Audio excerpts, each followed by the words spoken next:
Hey guys, Tammy here, and in this video, I want to talk about the number one thing that judges hate. All right. Imagine judges see a lot of cases come in front of them. It varies, state to state and county to county, but I can tell you here in San Diego where I am, our judges have a caseload of about 3,000 to 4,000 cases a piece, which is an astronomical number if you think about it. And they really, really hate to see this one thing.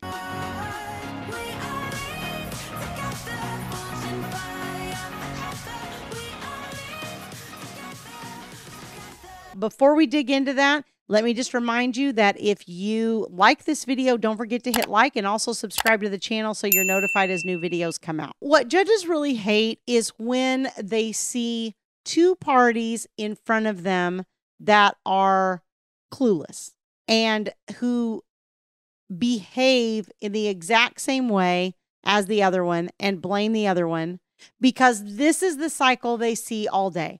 Okay. Most of the cases that are in front of the judges involve high conflict people. At least one of the parties is high conflict. Now, sometimes both parties are high conflict, but most of the time, at least one of them is, because if neither party is high conflict, most of the time you can use some kind of alternative dispute resolution and resolve your issues in mediation or some other form. When judges have people in front of them who are both clueless as to what the court wants to see from them, and they're both attacking the other parent and behaving the same way in court, the judge just kind of throws their hands up and says,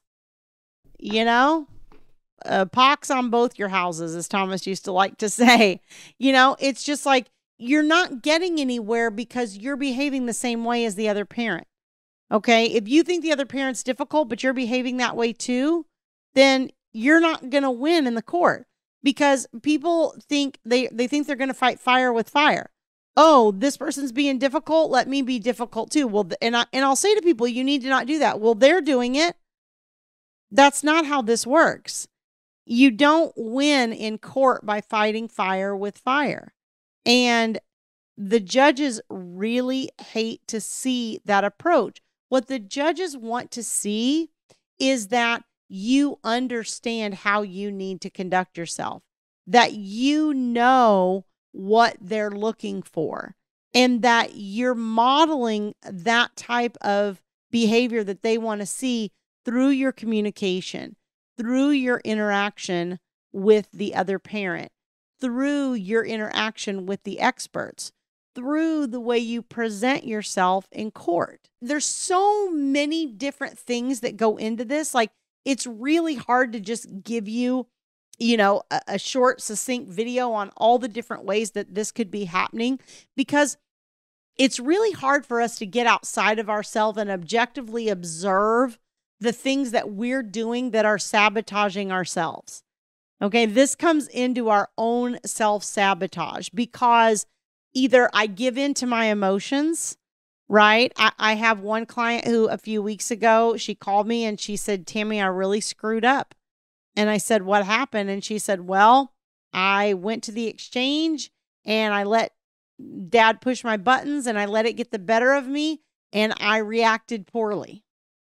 And so she reacted poorly, and now she's having to deal with that in front of the court because dad filed a motion regarding the issue, regarding her behavior at the exchange. All these things like, giving into your emotions and letting the other person push your buttons and, being reactive, that's all part of it. That's all part of what plays into it. It's also things like standing in the courtroom and rolling your eyes or shrugging your shoulders or sighing because you don't like what the other party said or anything of that nature. All this kind of combative stuff. What the court really wants to see is two people getting along. That's something they don't see during the day. What they see during the day is two people at each other's throats on almost every case. When they have someone that comes in front of them who's trying to get along, it's like a breath of fresh air.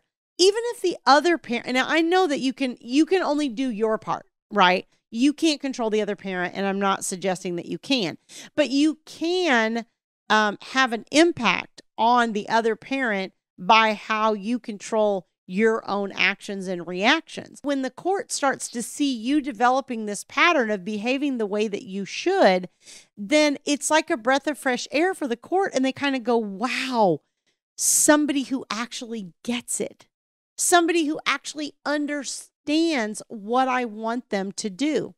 And so many times, we make mistakes and we do things we shouldn't. Just like this client that called me that said, you know what, Tammy, I messed up.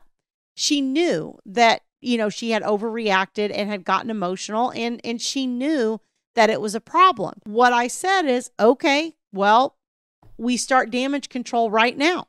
So when you have done something along those lines, what you do is you start doing damage control immediately and you get yourself back on track.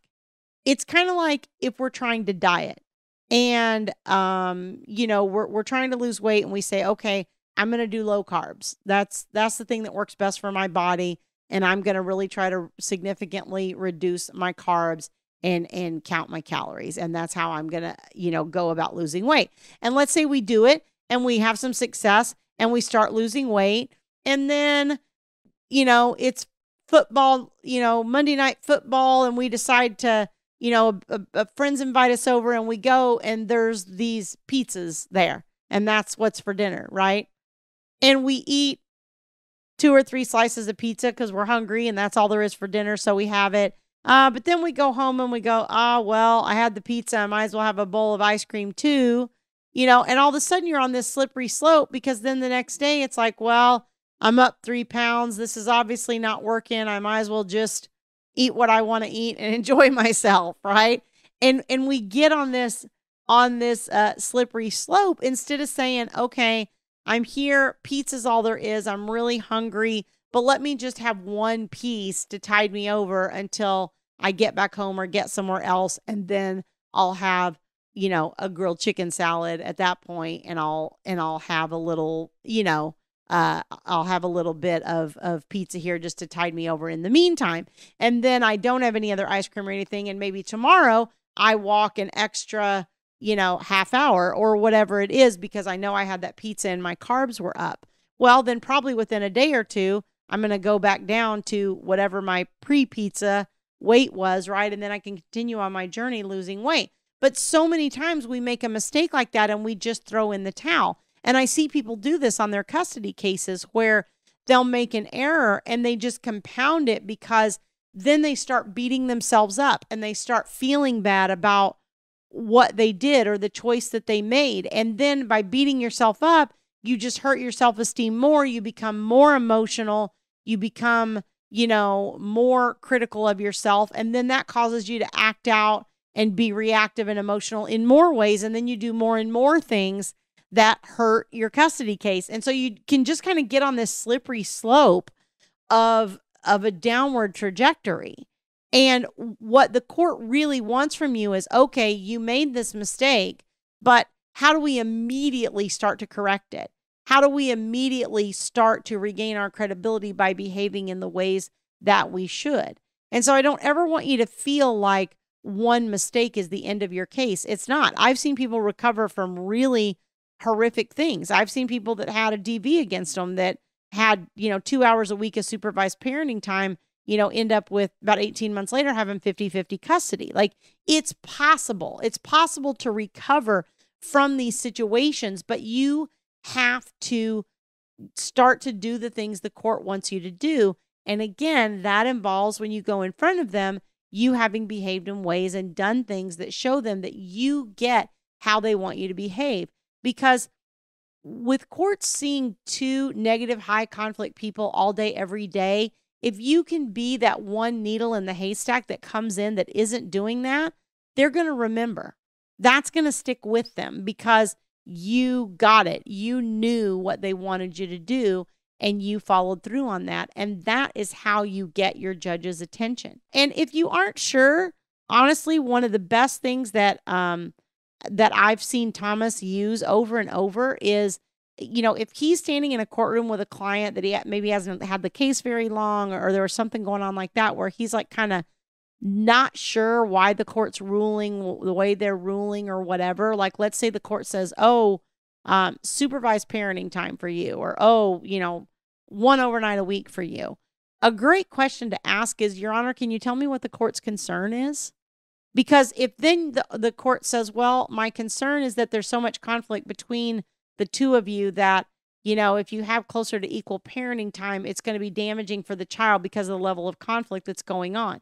Then okay, my job from this point forward is to do everything I can to make sure that as far as it depends on me, there's no conflict. And I'm going to handle things in a way that demonstrate that I'm the one that's minimizing the conflict. Once you know what it is the court's worried about, then you can solve the problem. But until it's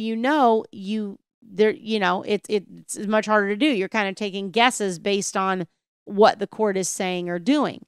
But you definitely don't want to go into the court and be those two people that cause the judge to go home exasperated and frustrated with your entire situation. Because believe me, they remember that too. And that doesn't usually bode well the next time you go in front of them. So if you'd like to learn more about my coaching services, please go to divorceuniversityonline.com/VIP-coaching. You can book a free strategy session there, and I'd love to chat with you and learn more about how I might be able to help you on this journey. I'll see you guys next time. We'll grow in number, fueled by them to see the horizon, turn us to thousands.